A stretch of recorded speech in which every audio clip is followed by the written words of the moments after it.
বাংলাদেশের চিন্তার জগতে বদরুদ্দীন ওমর এমন একজন ব্যক্তিত্ব যিনি একই সাথে একজন তাত্ত্বিক, ইতিহাসবিদ আর সক্রিয় রাজনীতিবিদ। এই ভূমিকা তিনি পালন করছেন প্রায় 6 দশকের বেশি সময় ধরে। ভাষা আন্দোলনের প্রথম পূর্ণাঙ্গ গবেষণা থেকে শুরু করে 1969 সালের গণ অভ্যুত্থান পর্যন্ত প্রত্যেকটি ঘটনার অন্যতম পর্যবেক্ষক। আবার 24-এর গণ অভ্যুত্থানকে আগে থেকে বুঝতে পারা, এক জীবনে এরকম ঘটনা তো সবার সাথে ঘটে না। আজকে আমরা গত 9 মাসে তার 3টা বড় বড় স্টেটমেন্ট নিয়ে আলাপ করব।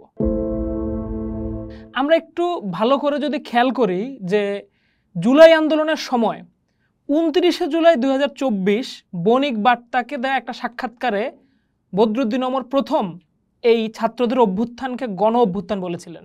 তিনি বলেছিলেন এইটা হচ্ছে এই অঞ্চলের সবচেয়ে বড় গণ অভ্যুত্থান।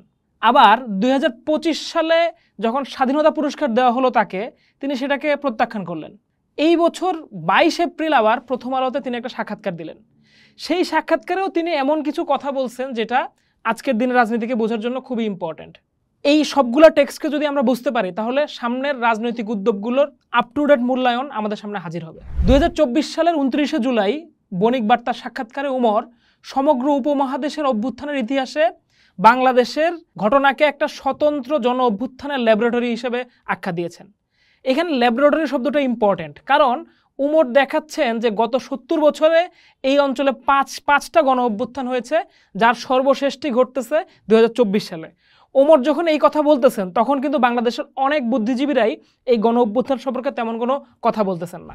ওমর বলছেন যে 1952 সালের ভাষা আন্দোলন, 1969 সালের গণ অভ্যুত্থান, 1971 সালের মুক্তিযুদ্ধ, 1990 সালের এরশাদ বিরোধী নাগরিক অভ্যুত্থান এবং 2024 সালের ফ্যাসিবাদ বিরোধী ছাত্র জনতার অভ্যুত্থান, এই 5টা ঘটনাকে একই সূত্রে গাঁথা যায়। তিনি যুক্তি দেন প্রতিবারই এই দেশে জনতার ক্ষোভ তথাকথিত উন্নয়নের রাষ্ট্রীয় প্রচারণাকে ছাপিয়ে ক্ষমতাকে উল্টিয়ে দিয়েছে। ওমর দাবি করেন শেখ হাসিনা বিরোধী ছাত্র আন্দোলন প্রথমবারের মতো শহর গ্রাম সহ দেশের প্রতিটি কোণায় ছড়িয়ে গেছে। কোটার বিক্ষোভ কেবল চাকরির প্রশ্নে ছিল না, বিশ্ববিদ্যালয়গুলোতে ছাত্রলীগের জুলুম, সরকারের দমন পীড়ন, গুম, হত্যা, এসবের দীর্ঘ সঞ্চিত ক্ষোভের বিস্ফোরণ হচ্ছে এই গণ অভ্যুত্থান।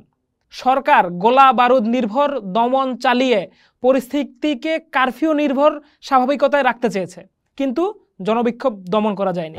এই পর্যায়ে ওমর 1969 সালে স্মৃতি যোগ করেন, তখনও আইয়ুব সরকার ডিকেড অফ ডেভেলপমেন্ট উৎসবের আড়ালে দুর্নীতি আর বৈষম্যকে ঢাকতে চেয়েছিল। শেষ পর্যন্ত প্রকল্প ভিত্তিক লুণ্ঠনই তার কাল হয়েছিল। ওমর এই তুলনা এনে বলেন আজকে লাখ কোটি টাকার প্রকল্প মানেই লাখ কোটি টাকার চুরি, বাজারে মূল্য বৃদ্ধি, বাক স্বাধীনতার সংকোচন, সব মিলিয়ে সরকার তার ভিত্তি হারিয়েছে। এই পাঠ ওমরকে একটা স্পষ্ট ভবিষ্যৎবাণী করতে সাহায্য করে। তিনি 29শে জুলাই 2024 সালে দেওয়া সাক্ষাৎকারে বলছেন আর একটা ধাক্কা এলেই এই সরকার টিকতে পারবে না। পরবর্তী মাসে আমরা দেখতে পাই তার কথার দিকেই পরিস্থিতি সরে যাচ্ছে। আমরা হাসিনা সরকারের পতন দেখতে পেলাম 5ই আগস্ট। এবার খেয়াল করেন 6 মার্চ 2025 সালে যখন অন্তর্বর্তী সরকার বদরুদ্দীন ওমরকে স্বাধীনতা পদকের জন্য মনোনীত করে, ওমর কিন্তু তৎক্ষণাৎ একটা বিবৃতি দিয়ে ধন্যবাদ জানিয়ে ওই পুরস্কার প্রত্যাখ্যান করেছিলেন। 25-এর দশক থেকে শুরু করে এখন পর্যন্ত তিনি সরকারি বেসরকারি অনেক সম্মানই ফিরিয়ে দিয়েছেন। একটা জিনিস কিন্তু খেয়াল করতে হবে, 1971 সালের মুক্তিযুদ্ধের পরের প্রথম বছর 1972 সালে বদরুদ্দীন ওমরকে বাংলা একাডেমি পুরস্কারে ভূষিত করা হয় এবং সেটাও তিনি সাথে সাথে প্রত্যাখ্যান করেন। 2024 সালের গণ অভ্যুত্থানের পরের বছরেও আমরা দেখলাম বদরুদ্দীন ওমর স্বাধীনতা পদক প্রত্যাখ্যান করলেন। বাংলাদেশে সবসময়ই পদকের সাথে সরকারের যোগাযোগের একটা বিষয় দেখা যায়। কেবল বড় কোনো অভ্যুত্থানের ঠিক পরবর্তী পুরস্কারগুলোতেই কিছুটা ফেয়ার পুরস্কার দেয়া হয়েছে বলে মনে করা হয়। এই অঞ্চলের বড় 2 অভ্যুত্থান 1971 এবং 2024, এই 2 ঘটনার পরের বছরই ওমরকে নির্বাচিত করা হয় পুরস্কার দেওয়ার জন্য এবং তারপরেও তিনি তা প্রত্যাখ্যান করেন। এসব পদক ফিরে দেওয়ার পেছনে ওমরের যুক্তি হচ্ছে রাষ্ট্রের ক্ষমতার পরিবর্তে জনতার সমর্থনই তার কাছে বেশি গুরুত্বপূর্ণ। এই সিদ্ধান্ত তার বক্তব্যের গ্রহণযোগ্যতাকে আরও বাড়িয়ে দেয়। লাভ ক্ষতির হিসাবের বাইরে নীতি ও দর্শনের প্রশ্নে তিনি আপোষ করেন না, এমন ধারণা পোক্ত হয়। এবারে আসি 25শে এপ্রিল প্রথম আলোতে দেওয়া তার সাক্ষাৎকার নিয়ে, যেখানে তিনি অন্তর্বর্তী সরকারের বাস্তবতা, নতুন গঠিত পার্টি এসব নিয়ে কথা বলেছেন। প্রথম আলোর সাথে দেওয়া ওই সাক্ষাৎকারে ওমর পরামর্শ দেন এই বছরের মধ্যেই ভোট দিয়ে নির্বাচিত সরকারের কাছে ক্ষমতা হস্তান্তর করা জরুরি, নাইলে দেশে বিশৃঙ্খলা সৃষ্টি হতে পারে। এবং তিনি বলছেন যে নির্বাচিত সরকার আদর্শবাদী নাও হতে পারে, কিন্তু তাদের লেজিটিমেসি এই নৈরাজ্যকর পরিস্থিতিকে, অর্থাৎ দেশে যে ধরনের নৈরাজ্য চলতেছে সেইটাকে সামাল দেওয়ার সক্ষমতা রাখে। তিনি বলছেন বেশি দিন অস্থায়ী সরকার থাকলে দেশে নানা রকম বিশৃঙ্খলা দেখা দেবে, যেটা সামাল দেওয়া তাদের পক্ষে আর সম্ভব হবে না। সব সংস্কার অন্তর্বর্তী সরকারকেই করতে হবে তা তো না, তারা কমিশন করেছে, রিপোর্ট দিয়েছে, সেই রিপোর্ট পরবর্তী নির্বাচিত সরকার কাজে লাগাবে। জুলাইতে অভ্যুত্থানকে সবচেয়ে বড় ঘটনা বললেও আজকে আবার উমর এই অভ্যুত্থানকে সামাজিক বিপ্লব বলতে নারাজ। তিনি সাক্ষাৎকারে বলছেন এই যে গণ অভ্যুত্থান হয়েছে এটা তো কোনো সামাজিক বিপ্লব না, যদিও এর মধ্য দিয়ে একটা বড় পরিবর্তন এসেছে। একটা নিষ্ঠুর ফ্যাসিস্ট সরকার অক্টোপাসের মতো দেশকে আঁকড়ে ধরেছিল, সেটার উৎখাত হয়েছে। এই অভ্যুত্থানের এটা খুবই গুরুত্বপূর্ণ অর্জন। কিন্তু এই সংগ্রামের তো কোনো শ্রেণী পরিচয় নেই, এটা কোনো শ্রেণী সংগ্রাম ছিল না। একটা রিগ্রেসিভ সরকারকে ফেলে দেওয়া হয়েছে একটা অভ্যুত্থানের মাধ্যমে। যারা ফেলে দিয়েছে তাদেরও খুব যে তাত্ত্বিক ভিত্তি ছিল সেরকম নয়। এই আন্দোলনের নেতৃত্বের তাত্ত্বিক বোঝাপড়া খুব একটা আছে, সেটা দেখা যাচ্ছে না। উমর এরপর প্রশ্ন রাখেন বৈষম্য নিয়ে কথা চলছে, কিন্তু কৃষক শ্রমিক কোথায়? তিনি বলছেন কোটার বিরুদ্ধে বৈষম্য না হয় বুঝলাম, সামাজিক বৈষম্য বলতে তারা কি বোঝে? তারা এখন পর্যন্ত দেশের কৃষক শ্রমিকের পক্ষে কোনো কথা বলেনি। ছাত্ররা বলেছে তারা বামপন্থী না, তারা দক্ষিণপন্থীও না, তারা মধ্যপন্থী। সত্যিকার অর্থে মধ্যপন্থী বলে দুনিয়াতে কিছু নেই। তাদের তো বলতে হবে তারা কি, তারা কিসের জন্য দল করেছে, সেটা কিন্তু তাদেরকে বলতে দেখা যাচ্ছে না। ছাত্রদের পার্টি নিয়ে উমরের মন্তব্য বিস্ফোরক। তিনি বলছেন ইফতার দিয়ে পার্টি হয় না, দরকার গঠনতন্ত্র। তিনি বলছেন নতুন পার্টির অভিষেকের পর ইফতার পার্টি, আরও নানা রকম বড় কথা বলছে। পার্টি হওয়ার পর তাদের যে পারফরমেন্স, সেখানে এমন কিছু নেই যেখানে বোঝা যাবে তারা খুব একটা বড় ধরনের পরিবর্তন দেশের রাজনীতির ক্ষেত্রে আনছে।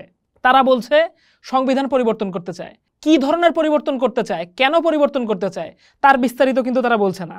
একটা পার্টি হয়ে গেল কিন্তু তাদের এখনো ঘোষণাপত্র নেই, গঠনতন্ত্র নেই। উমর প্রশ্ন তুলছেন মাঠে নেই, পরিচিতি নেই, ভোটে জিতবে কিভাবে? তিনি বলছেন যে অল্প বয়স্ক ছেলেবেলা একটা পার্টি করলো, তাদের প্রথম কথা হচ্ছে কিভাবে ক্ষমতায় যাবে। তাদের ভাবখানা এমন যে তারা নির্বাচন করবে এবং নির্বাচনে জিতে সরকার গঠন করে ফেলবে। প্রশ্ন হলো তাদের কি পরিচিতি আছে যে লোকে তাদেরকে ভোট দেবে? স্থানীয় বিবেচনা, রাজনৈতিক বিবেচনা, এসব দেখে মানুষ ভোট দেয়। তাদের তো স্থানীয় ভিত্তি বলে কিছুই নেই, গ্রাম অঞ্চলে তাদের রাজনৈতিক পরিচিতিও নেই। তো ছাত্রদেরকে নিয়ে একটু বিরক্ত হতে দেখা গেলেও সরকারের বিষয়ে বেশ সুবিধাজনক কথাবার্তাই বলতে দেখা গেছে ওমর সাহেবকে। তিনি বললেন এই সরকার সমাজতান্ত্রিক কিছু করবে এমন আশা তো আমরা করি নাই, তারা বিশৃঙ্খলা রোধ করার চেষ্টা করছে, এটা স্বীকৃতি দিতে হবে। এই বাস্তবতা বুঝে তাত্ত্বিক অবস্থান না নিলে আন্দোলন দুর্বল হবে। বাংলাদেশের বর্তমান পরিস্থিতিকে বোঝার জন্য বদরুদ্দীন উমরের এই 2-3টা আলোচনা এমন একটা আয়নার মতো কাজ করে, যেখানে শাসকের নজরদারি, বিরোধী দলের দেউলিয়াপনা, এমনকি সদ্য ছাত্র নেতৃত্বের তাত্ত্বিক স্পষ্টতা সবই পরিষ্কারভাবে দেখতে পাওয়া যায়। তার দীর্ঘ আলাপে উঠে আসা 3টা মূল বার্তাকে আমরা শনাক্ত করতে পারি। প্রথমত, জনতার ক্ষোভ উন্নয়নের বুলির কাছে বিক্রি হয় না। এটা 1970 সালেও দেখা গেছে, 2024 সালেও দেখা গেছে। রাষ্ট্র তার বর্ণনায় যতই উন্নয়নের ঢোল বাজাক, বৈষম্য অনাচারকে চাপা দেওয়া যায় না। দ্বিতীয়ত হচ্ছে ক্ষমতার কেন্দ্র কখনো বেনিয়া শ্রেণীর বাইরে ছিল না, ফলে রাজনীতির শিল্পায়ন ঠেকাতে হলে সংগঠিত জনগণ দরকার। যেখানে পৌঁছাতে ছাত্র বিদ্রোহ একটা রাস্তা তৈরি করেছে, কিন্তু তাদের নেতৃত্ব এখনও তাত্ত্বিক ভিত্তি তৈরি করতে পারেনি, তাদের গঠনতন্ত্র দ্রুত পরিষ্কার করা দরকার। তৃতীয়ত, অন্তর্বর্তী সরকারের মেয়াদ দীর্ঘ হলে বিপদ বাড়বে। শাসনের লেজিটিমেসি যতদিন থাকবে ততদিন সামরিক কিংবা কর্পোরেট শক্তি শূন্যতা পূরণে তৎপর হবে। তাই দ্রুত, সুষ্ঠু এবং অবাধ নির্বাচনের প্রয়োজন।